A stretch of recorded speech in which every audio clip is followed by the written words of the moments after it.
ಅಂಬೇಡ್ಕರ್ ಅವರನ್ನ ಸೋಲಿಸಿದ್ದು ಯಾರು ಅನ್ನುವಂಥ ವಿಚಾರದಲ್ಲಿ ಚರ್ಚೆ ಆಗ್ತಿದೆ. ಅದರ ಮಧ್ಯೆ ನಿನ್ನೆ ಪ್ರಿಯಾಂಕಾ ಖರ್ಗೆ ಅವರೊಂದು ದಾಖಲೆಯನ್ನು ಬಿಡುಗಡೆ ಮಾಡಿದ್ದಾರೆ. ಸಾವರ್ಕರ್ ಅವರು ಅಂಬೇಡ್ಕರ್ ವಿರುದ್ಧ ಪ್ರಚಾರ ಮಾಡಿದ್ದಾರೆ. ಅದನ್ನ ಸ್ವತಃ ಅಂಬೇಡ್ಕರ್ ಅವರೇ ಒಂದು ಪತ್ರದಲ್ಲಿ ಉಲ್ಲೇಖ ಮಾಡಿದ್ದಾರೆ.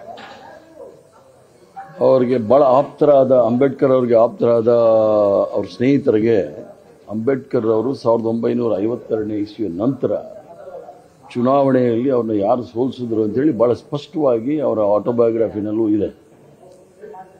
ಅಂಬೇಡ್ಕರ್ ಅವ್ರನ್ನ ಸೋಲಿಸಿರ್ತಕ್ಕಂಥವರು ಸಂಘ ಪರಿವಾರದವರು ಅನ್ನೋದ್ರಲ್ಲಿ ಯಾವುದೇ ಸಂಶಯ ಬೇಕಾಗಿಲ್ಲ.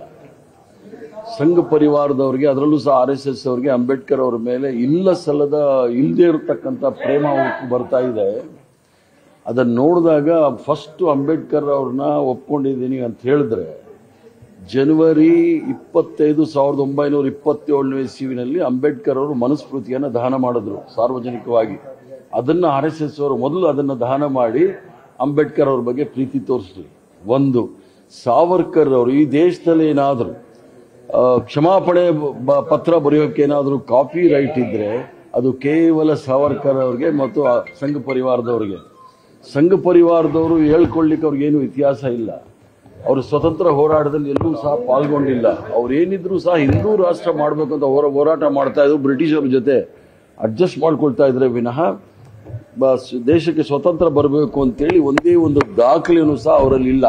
ಇಲ್ಲಾಂದ್ರೆ ಇಷ್ಟೊತ್ತಿಗೆ ಅವರು ಮಹಿಮಾ ಮಂಡನೆ ಮಾಡಿಬಿಟ್ಟಿರೋರು. ಆದ್ದರಿಂದ ಏನು ಸಂಘ ಪರಿವಾರದವರು ಅಥವಾ RSS ಅವರು ಅಥವಾ ಅಲ್ಲಿ ಕರ್ನಾಟಕ ರಾಜ್ಯದ ವಿಧಾನಸಭೆಯಲ್ಲಿ ನಡೀತಾ ಇದೆ ಚರ್ಚೆ, ಅದು ಬಹಳ ಸತ್ಯವಾಗಿ ಚರ್ಚೆ ಆಗುತ್ತೆ.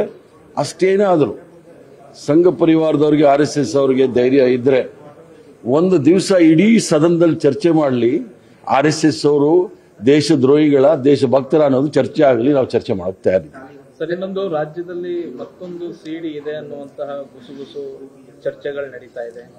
ಈಗ ಕರ್ನಾಟಕ ರಾಜ್ಯದ ಸುಸಂಸ್ಕೃತ ರಾಜ್ಯ, ಇದು ನಾವು ರೋಲ್ ಮಾಡಲ್ ಆಗಿದ್ವಿ.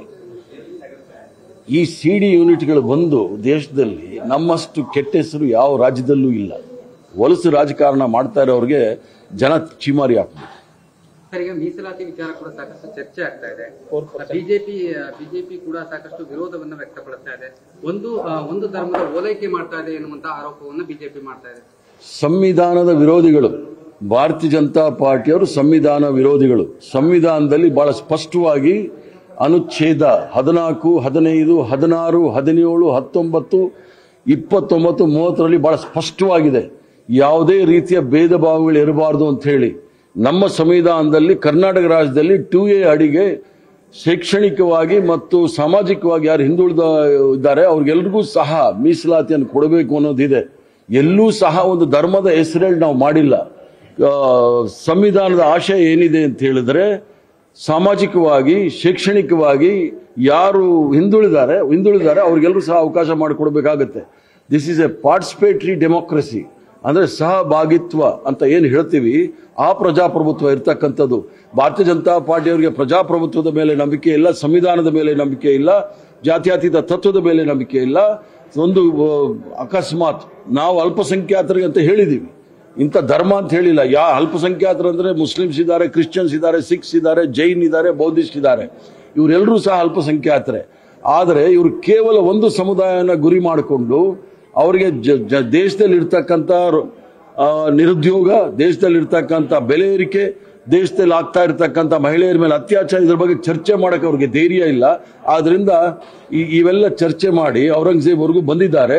ಚರ್ಚೆ ಮಾಡ್ಲಿಕ್ಕೆ ಅವ್ರು ಏನಾದ್ರು ಇದ್ರೆ ಒಂದೇ ವೇದಿಕೆಯಲ್ಲಿ ಚರ್ಚೆ ಮಾಡ್ಲಿಕ್ಕೆ ತಯಾರಿದೆ. ಸರ್, ಈಗ ಕೇತಗನಹಳ್ಳಿಯಲ್ಲಿ ಕುಮಾರಸ್ವಾಮಿ ಅವರು ಜಮೀನು ಒತ್ತುವರಿ ಮಾಡಿಕೊಂಡಿದ್ದಾರೆ ಅನ್ನುವಂಥ ವಿಚಾರವಾಗಿ ಕೋರ್ಟ್ ಆದೇಶ ಮೇರೆಗೆ ಇವತ್ತು ಜಮೀನು ತೆರವುಗೊಳಿಸುವಂತ ಕಾರ್ಯಾಚರಣೆ ನಡೀತಾ ಇದೆ. ಇದರ ಬಗ್ಗೆ ಕಾನೂನಿನ ಚೌಕಟ್ಟಿನಲ್ಲಿ law should take its own course. ಕಾನೂನಲ್ಲಿ ಏನಿದೆ ಅದು ನಡ್ಕೊಂಡು ಹೋಗ್ತಾ ಇದೆ.